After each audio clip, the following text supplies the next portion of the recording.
that generally means quite a lot of house money. Good solid walls and a decent amount of space. Certainly that's the image you get when you walk through the door. Winding staircase up to the bedrooms there. This is a little entrance area.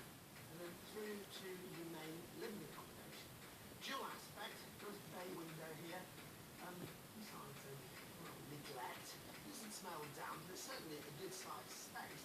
And then it's open plan through to the back of the property where you've got this other living area. Now I say living area, but what's becoming apparent is that this, in its most recent guise, wasn't actually used as a house. Strange things like the bars on the window.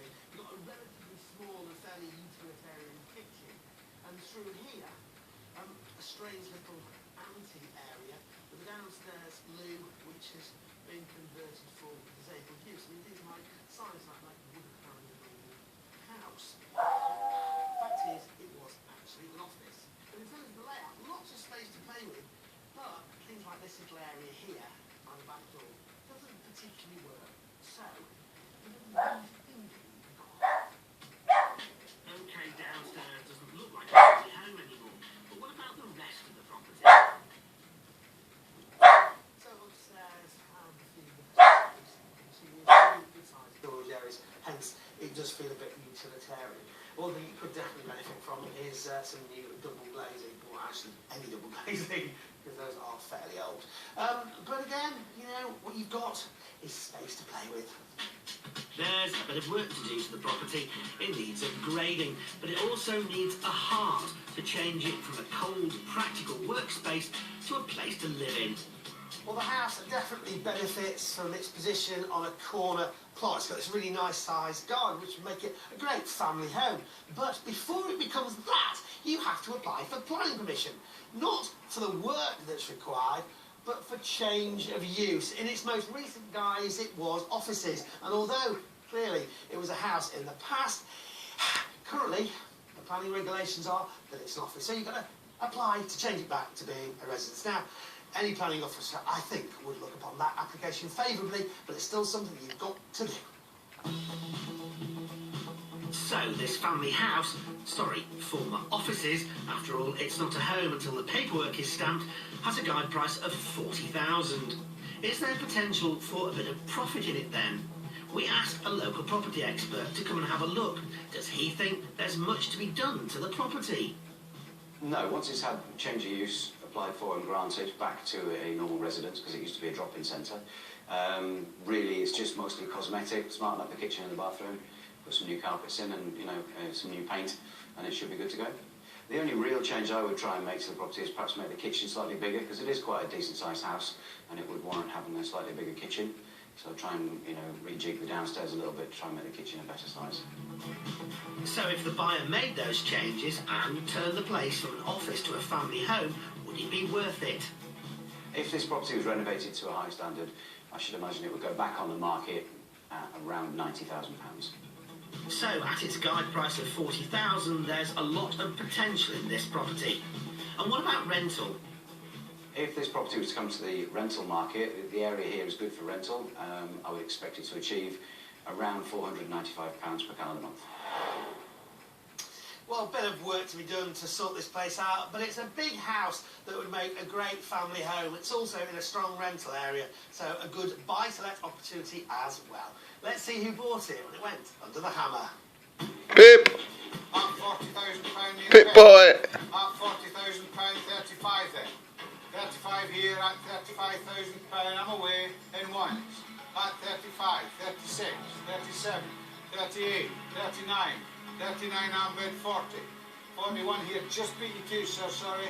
42. With a packed house, there was plenty of bidding on this property, and we rejoin it at £53,000. 53, 54, 55, 55 here, 56, 56 and a half, I'll take it.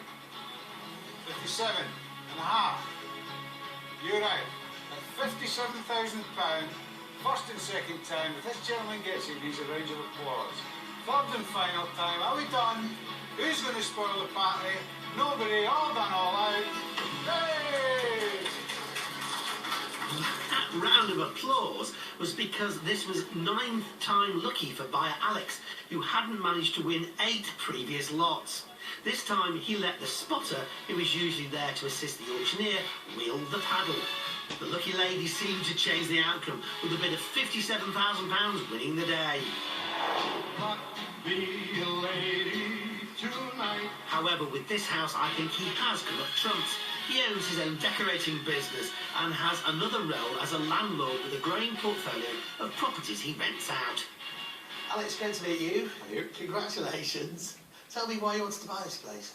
I've been buying houses for quite a period of time, renting them out, and I thought it was reasonably cheap, although not massively so, and I had a tenant for it already. Oh, wow. Yeah, before I actually bought it, so... That's a great security blanket, isn't it? Yeah, I quite liked it.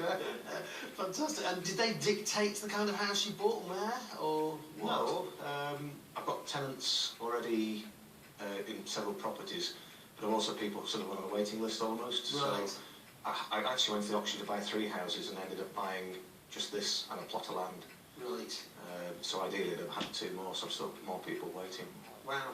It's a good, solid house. I really like the design as well. What did you think when you first saw it? I'm familiar with the area and I'm familiar with the style of house because I work as a decorator and I've decorated similar houses, although this has been knocked about because it was used as an office. It needs a bit of rejigging in my opinion, but that's maybe just me. Okay, well tell me what you're planning to do to it.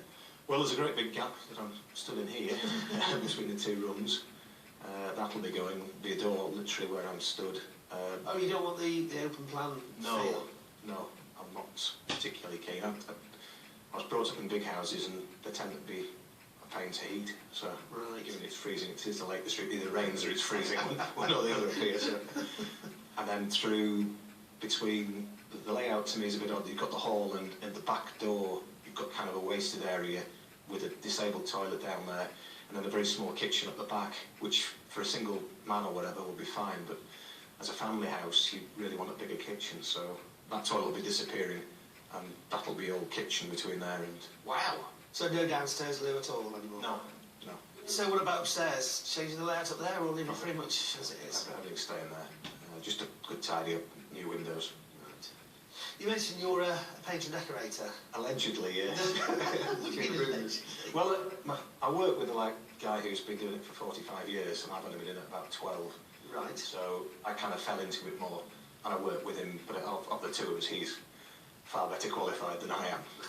Where did you fall into it from? Publican. I was a publican for 6.5 years. Wow. Was that fun or hard work? Both.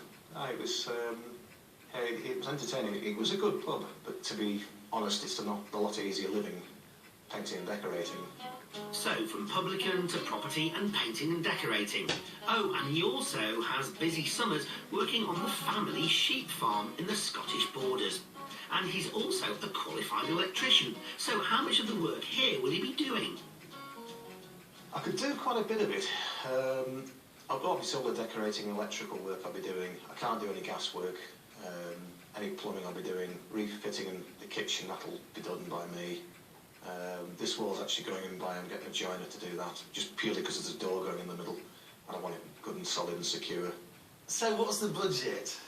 About 8. Right. 10 or 8 and I'll be...